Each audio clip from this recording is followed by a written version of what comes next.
Greetings, my friends, and welcome to another episode of The World According to Waz. It's now Sunday, April 16th, 2023, Sunday evening, about 6:30 p.m. here on the East Coast, and I hope you're all having a good weekend. Today I want to talk to you about these Ukraine war documents that were leaked by this 21-year-old gentleman.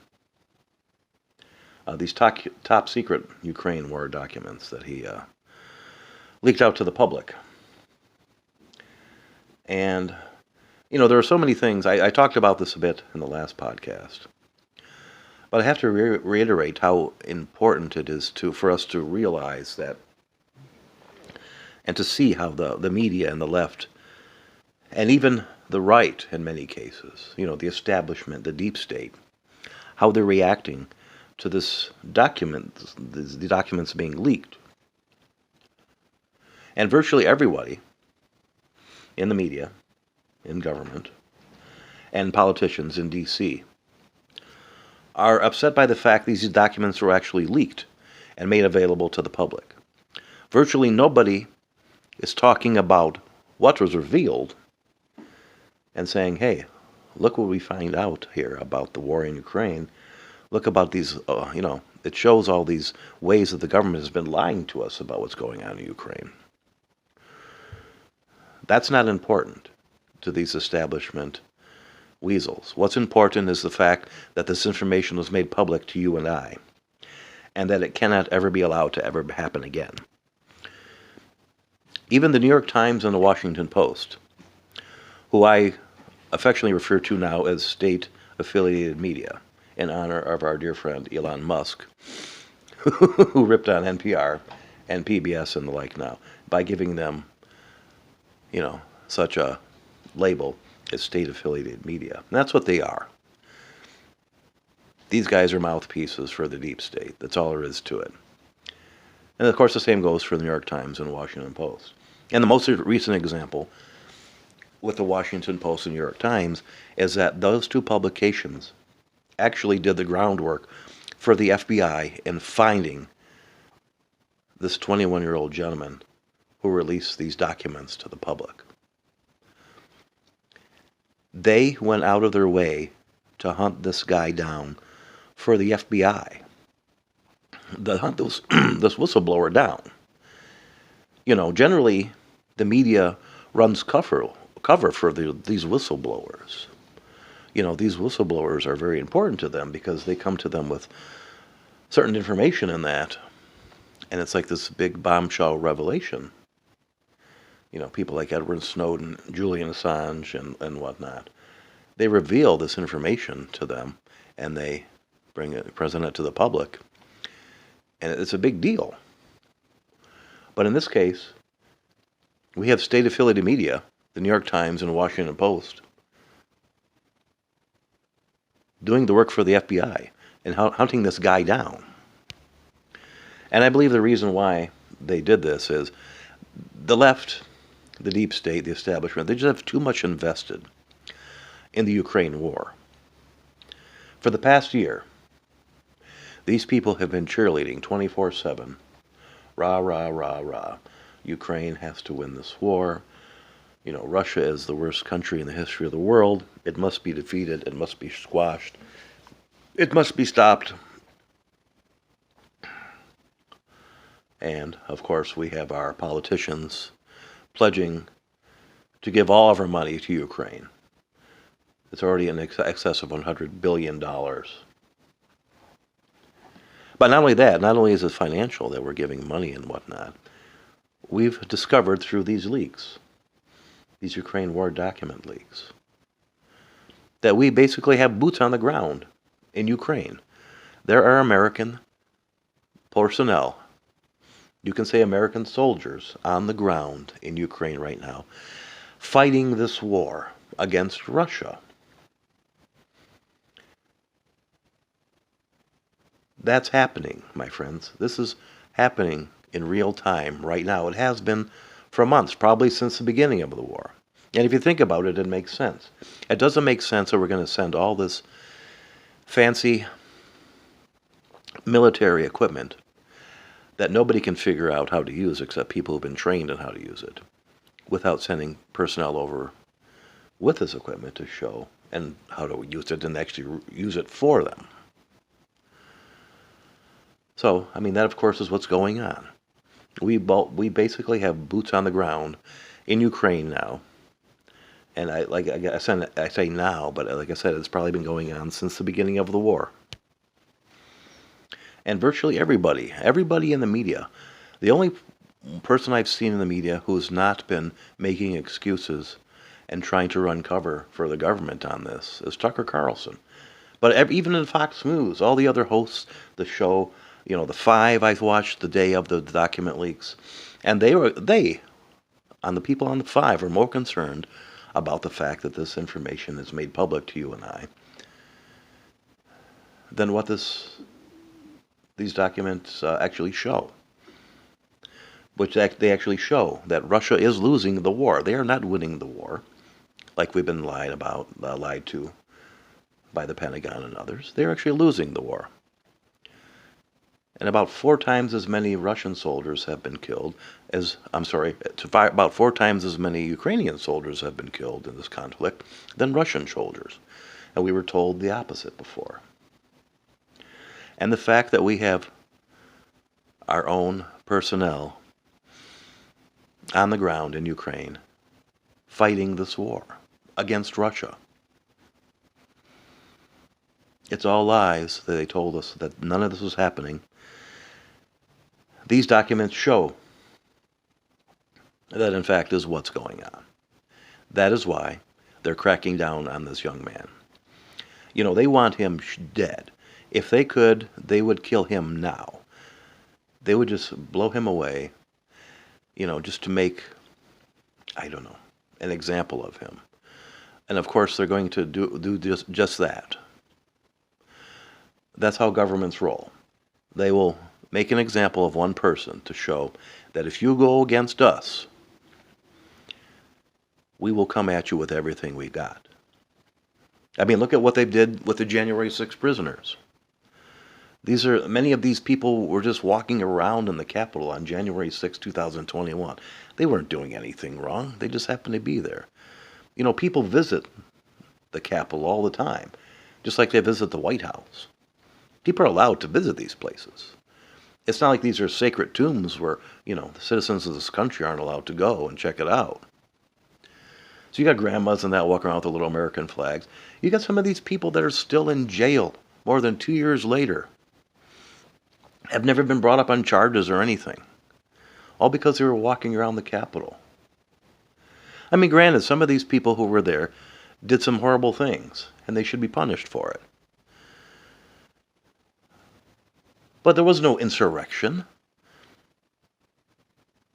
These people didn't try to take over the government. At the very least, it looks like the FBI egged all these people on. The people who did get rowdy and violent were egged on by the government. They helped to instigate this. Like they wanted this to actually happen. To show, see these MAGA people, they're bad. They are dangerous. They're white supremacists. They can't be trusted. And that's where we are here in the 21st century, my friends. Governments in our country are used for politics. They're used politically. The Biden administration is using this government, the FBI, the Department of Justice, and that. It's all being done politically on partisan lines, depending on who they go after. Local governments, state governments are doing the exact same thing. People are being prosecuted or not prosecuted for crimes based on, say, party affiliation, who the district attorney is in that particular state. Just like with this guy in New York, this Braggs, who's brought up these charges on Donald Trump. He's got how many charges? 34 of them or something. And it's the exact same charge 34 times. It's being charged, say, of stealing. but 34 times. So you got 34 counts of stealing. Think about it that way. Okay. You're being prosecuted on 34 counts of stealing. But it's actually I only stole something once. It's just I'm being accused of it 34 times. That's what's going on with these 34 counts, that Donald Trump is being accused of. And the federal government didn't even go forward with this when they had the chance to. They looked at it and said, there's nothing here. This is a waste of our time. It's not going to make it. He's not going to be found guilty. But this DA in New York, he ran on the promise of going after Donald Trump once he became elected, once he got elected, once he became DA. Imagine that being your whole campaign. I'm going to run for office with the pledge that I will do everything in my power to tear this particular person down. That's what this district attorney in New York is doing right now. That's his whole thing.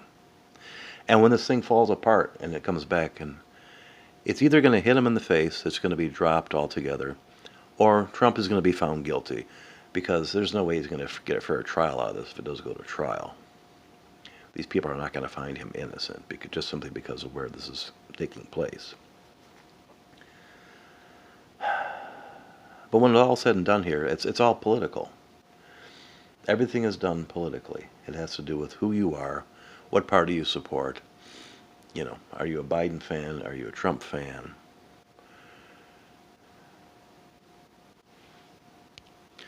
I'd like to talk a minute about YouTube. And I had mentioned in a podcast earlier, maybe a month or two ago, that I was going to stop posting on YouTube. And I admit, I changed my mind on that. The reason why I'm changing my mind on that is, I really don't care much for YouTube myself. YouTube, of course, is the biggest video platform out there, but that's simply because it's been around for so damn long compared to Rumble and others. So, it controls the market right now. But the reason why I'm going to keep posting on YouTube for as long as possible until they take me down is, screw them. I'm going to use YouTube to my advantage to get my message out there until they ban me, until they start taking down videos. They actually took down one of my videos, my friends, a couple months ago. And it's interesting because they didn't say exactly why. They said that I've somehow violated their terms of service, but it didn't say which term of service or how it was violated, and what I said that they disagree with. There was no claim about that whatsoever. It just said I may have violated, not that I did, but I may have. And you're like, well, what the hell's going on? That's when I started seriously thinking about going to Rumble, and I love Rumble, and I will continue to use Rumble as my main platform, at least for now, as opposed to YouTube. But like I said, I'm going to use both. And it's a big FU to YouTube. Because even though I don't like YouTube, I'm going to use them to criticize them. I'm going to criticize them using their own platform. And my audience, however big or small it stays, I'm going, as long as possible, stay on YouTube and let it be known that YouTube is horrible. YouTube censors speech. Anybody who's not a woke, wacky leftist runs a chance of having their videos demonetized, their videos taken down, being given strikes, being suspended, or permanently banned, simply because you're going against a narrative. Whether it has to do with something with COVID-19 and, the safety of the vaccines and how effective they are, or any number of different issues. Probably even the war in Ukraine now. I bet there's people who take the wrong side in the war in Ukraine and are banned from YouTube because of it. That's how silly this is. That's how silly this whole is. YouTube is state-affiliated media for all intents and purposes. YouTube is. Not because it censors some speech, because it censors speech politically, along political lines. They are affiliated with what you would call today the left, the woke left, the Democratic Party, the deep state, the establishment. And you go against that, and they're going to come after you. They're going to censor you. They're going to silence you, and maybe even ban you. And I'm going to leave it at that, my friends. So there we are on Sunday evening now. And I hope you all had a good weekend. And we got the work week coming on Monday. Everybody's go back to work Monday morning. But hey, that's the way it goes. Working for a living, living and working. I'm taking what we're given because I'm working for a living. Everybody remember that song? All right, I'll talk to y'all later. Have a good one.